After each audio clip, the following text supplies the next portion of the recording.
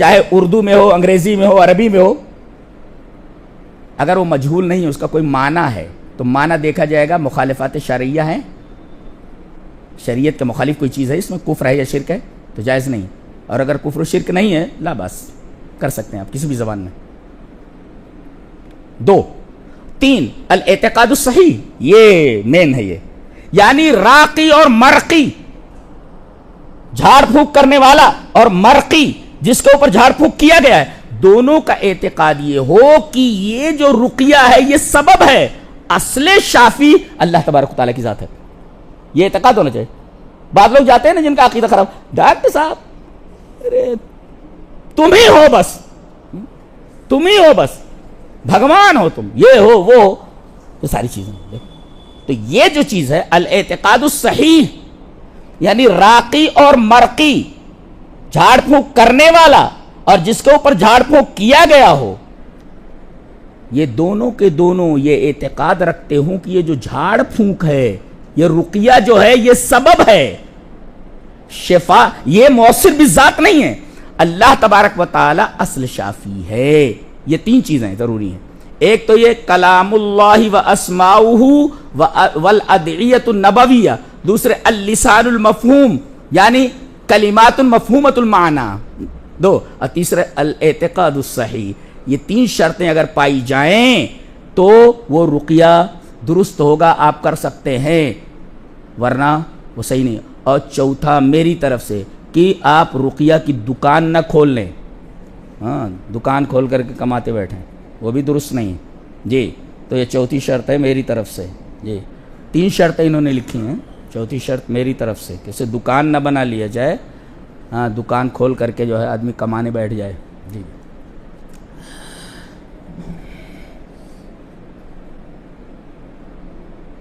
اس بات کو مضبوطی سے ذہن میں رکھیں، اس لیے کہ آج کل بہت چل رہا ہے یہ۔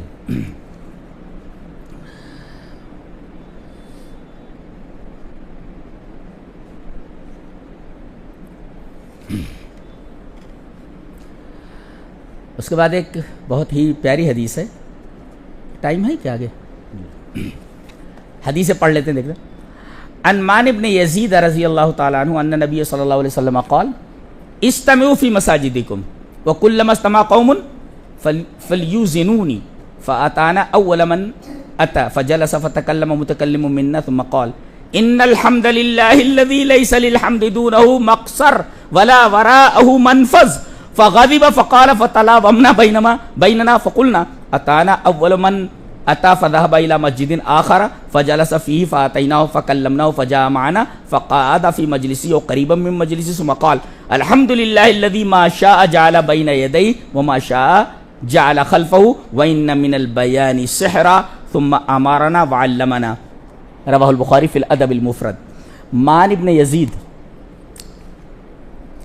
ان کا ایک واقعہ ہے یہ جو راوی، اور یہ روایتیں بعد میں آ رہی ہیں۔ ان کے والد جو تھے انہوں نے صدقے کی ایک رقم نکالی اور مسجد میں لے گئے، یہ ہے مسجد میں لے گئے، ایسا مسجد میں لے گئے اور ایک آدمی کے سپرد کر دیا کہ کوئی مستحق آئے تو یہ میرا جو صدقہ ہے میں نے جو دیا ہے یہ اس کو دے دینا۔ مان ابن یزید خود پہنچ گئے، یہ بیٹا پہنچ گیا، کہا کہ میں صدقے کا مستحق ہوں، مجھے دے دو۔ اس آدمی نے صدقے کا وہ مال پورا کا پورا ان کو دے دیا، مان کو۔ وہ پیسہ لے کر کے آئے، رقم لے کر کے آئے یا جو بھی چیز تھی صدقے کی، ابا سے کہا انہوں نے، کہا یہ کیا کیا تو نے؟ میں نے تو تجھے دینے کا ارادہ نہیں کیا تھا، میں نے تجھے دینے کا ارادہ نہیں کیا تو نے لیا کیوں؟ اب یہ دونوں جھگڑنے لگے، کہا کہ اس کا فیصلہ نبی کریم صلی اللہ علیہ وسلم کی بارگاہ میں ہوگا۔ یہ آئے اور کہا کہ اللہ کے رسول، میں نے صدقے کی رقم نکالی اور مسجد میں ایک آدمی کو اس کا ذمہ دار بنا دیا کہ جو مستحق ہوگا صدقے کی رقم اسے دے دینا۔ یہ میرا بیٹا گیا اور صدقے کی وہ رقم لے کر کے آ گیا۔ حضرت مان نے کہا کہ اللہ کے رسول، میں صدقے کا مستحق ہوں، انہوں نے کہا کہ میں نے اپنے بیٹے کو صدقہ دینے کا ارادہ نہیں کیا تھا. دونوں نے اپنی اپنی بات پیش کر دی. نبی کریم صلی اللہ علیہ وسلم نے بڑی پیاری بات کہی. کہا تمہیں تمہاری نیت کا ثواب مل گیا. کن کو؟ باپ کو. اور مان سے کہا کہ تم مستحق تھے، لہذا یہ رقم تمہارے لیے جائز ہے. اللہ اکبر. یہ نکتہ ملا کہ بیٹا اگر صدقے کا مستحق ہے تو بیٹے کو بھی صدقہ دیا جا سکتا ہے. یہ بالکل عجیب بات ہے. یہ بیٹے کو بھی صدقہ دیا جا سکتا ہے. دیکھیے انہوں نے لے لیا. اور اس سے پتہ یہ چلا کہ اعمال کا دار و مدار نیت پر ہے. انما الاعمال بالنیات. آدمی نے نیت کر لی. اب اگر وہ ایسی جگہ صدقہ پہنچ گیا جو اس کی نیت کے مطابق نہیں تھا تو اس کو نیت کا ثواب مل گیا صدقے کا، اگرچہ وہ آدمی اس کو نہیں دینا چاہ رہا تھا، اس کے پاس پہنچ گیا. یہی معنی ابن یزید ہیں جو اس روایت کے راوی ہیں. وہ کہتے ہیں کہ نبی کریم صلی اللہ علیہ وسلم نے کہا کہ تم لوگ مسجد میں ذرا جمع ہو جاؤ. بولو سب جمع ہو جائیں مسجد میں. اور جب جمع ہو جائیں تو فلیوزنونی مجھے بتاؤ آ کر کے. جب سب لوگ جمع ہو جائیں تو آ کر کے مجھے بتاؤ. ایک آدمی سب سے پہلے آیا، وہاں بیٹھ گیا. نبی کریم صلی اللہ علیہ وسلم آ کر بیٹھے. بتایا گیا کہ سب آ گئے ہیں، آپ آئیے. پہلے ایک آدمی آ کر بیٹھا. پھر نبی کریم صلی اللہ علیہ وسلم آ کر بیٹھ گئے کہ سب آ گئے ہیں. فتکلم متکلم منا. ہم میں سے متکلم کھڑا ہوا. وہ مسجد میں سے وہ ایک آدمی کھڑا ہوا اور کہا ان الحمد للہ الذی لیس للحمد دونہ مقصر ولا وراءہ منفذ. فغضب. نبی کریم صلی اللہ علیہ وسلم غصے میں آ گئے اور اٹھ کر چلے گئے. حالانکہ باتیں بڑی اچھی تھیں. نبی کریم صلی اللہ علیہ وسلم نے ناگواری کا اظہار کیوں فرمایا؟ اس لیے کہ انہوں نے الفاظ ایسے استعمال کیے تھے جو تکلف سے خالی نہیں تھے. پتہ یہ چلا کہ لوگوں کے درمیان ایسے الفاظ نہیں استعمال کرنا چاہیے دعوت کے میدان میں جو تکلف لیے ہوئے ہوں. متکلف. اب یہ تکلف ہی تو ہے. میں نے تلاش کیا کہ نبی کریم صلی اللہ علیہ وسلم ناراض کیوں ہوئے. اس لیے کہ حمد تو ٹھیک ہے، اچھی ہے. تو شارحین نے لکھا کہ نبی کریم صلی اللہ علیہ وسلم نے ان کے جملے کے اوپر اعتراض اس وجہ سے کیا اور ناگواری کا اظہار اس لیے کہ یہ تکلف سے خالی نہیں تھا اور مشکل الفاظ تھے. چلیے ہم اس کی شرح کرتے ہیں. کیا مطلب ہے اس کا؟ بہت پیاری بات ہے. ان الحمد للہ الذی لیس للحمد دونہ مقصر. تمام تعریفیں اس اللہ کے لیے ہیں کہ لیس للحمد دونہ مقصر. اس جملے کا کیا مطلب ہے؟ مقصر کا مطلب ہوتا ہے حد بندی. قصر یعنی رکنے کی جگہ. رکنے کی جگہ. سادہ سا مطلب یہ ہے. میں اگر گہرائی میں جاؤں گا تو پھر وہ مطلب وہی ہو جائے گا کہ انہوں نے جو ہے اتنے مشکل الفاظ استعمال کیے تکلف سے خالی نہیں، تو میں بھی ایسے الفاظ استعمال کروں جو تکلف سے خالی نہیں. لہذا میں آسان انداز میں اس کا مطلب بتاتا ہوں. مطلب یہ ہے کہ بندہ کتنی بھی کوشش کرے وہ ایسے مقام پر تعریف کے پہنچ جائے. بندہ غور سے، بندہ کتنا بھی کوشش کرے کہ وہ اللہ کے انعامات نوازشات کی تعریف کر لے، کتنی بھی تعریف کر لے، اور پھر یہ کہے میں نے اللہ کی تعریف کا حق ادا کر دیا ہے، یہ نہیں ہو سکتا. اللہ کی تعریف کا حق ادا نہیں ہو سکتا. یہی جملے کا معنی ہے. بندہ کتنی بھی اللہ کی تعریف کر لے یہ نہیں کہہ سکتا میں نے اللہ تبارک و تعالیٰ کی تعریف کا حق ادا کر دیا ہے. اس کی تعریف کا حق ادا کوئی یہ نہیں کہہ سکتا میں نے اتنی تعریف کر دی ہے کہ میں نے اللہ تبارک و تعالیٰ کی تعریف کا حق ادا کر دیا ہے. یہی جملے کا مطلب ہے. لیس للحمد دونہ مقصر ولا وراءہ منفذ. اس کا کیا مطلب ہے؟ اس کا مطلب ہم نے یہ لکھا ہے کہ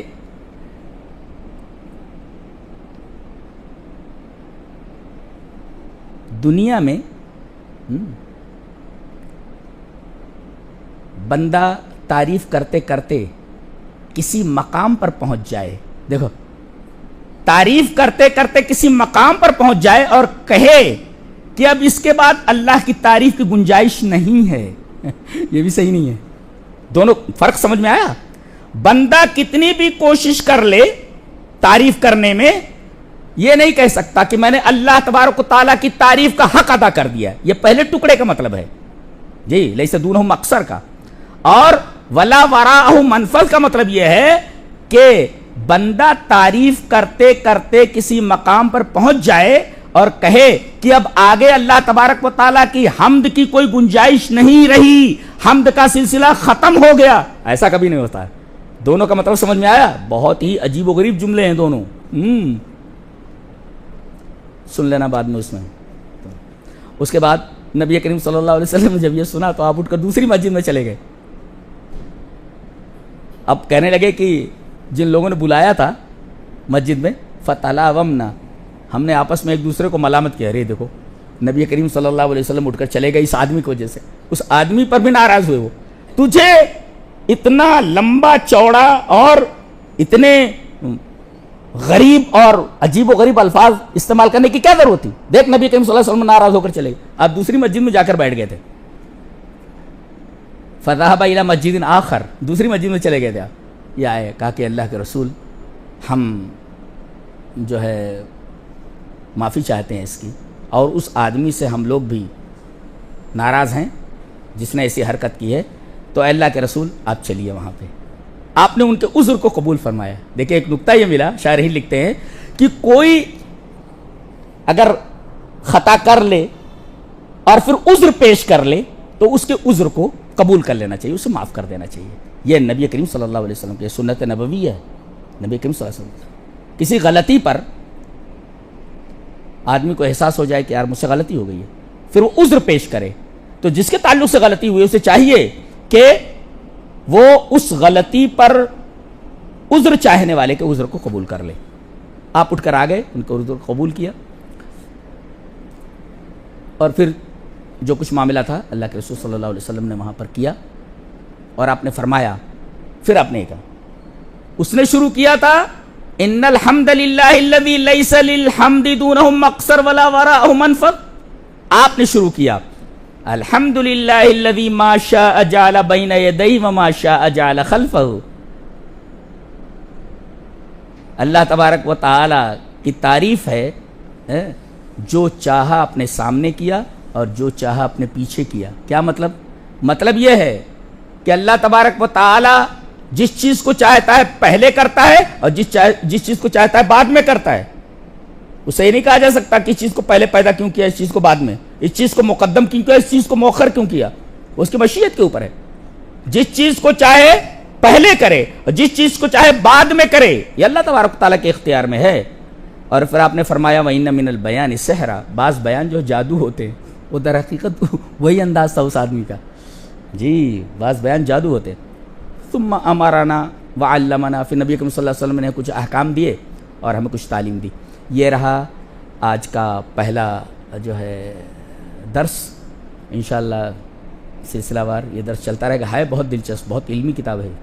اللہ ہمیں نیک عمل اور اچھی سمجھ کی توفیق عطا فرمائے۔ وآخر دعوانا الحمدللہ رب العالمین۔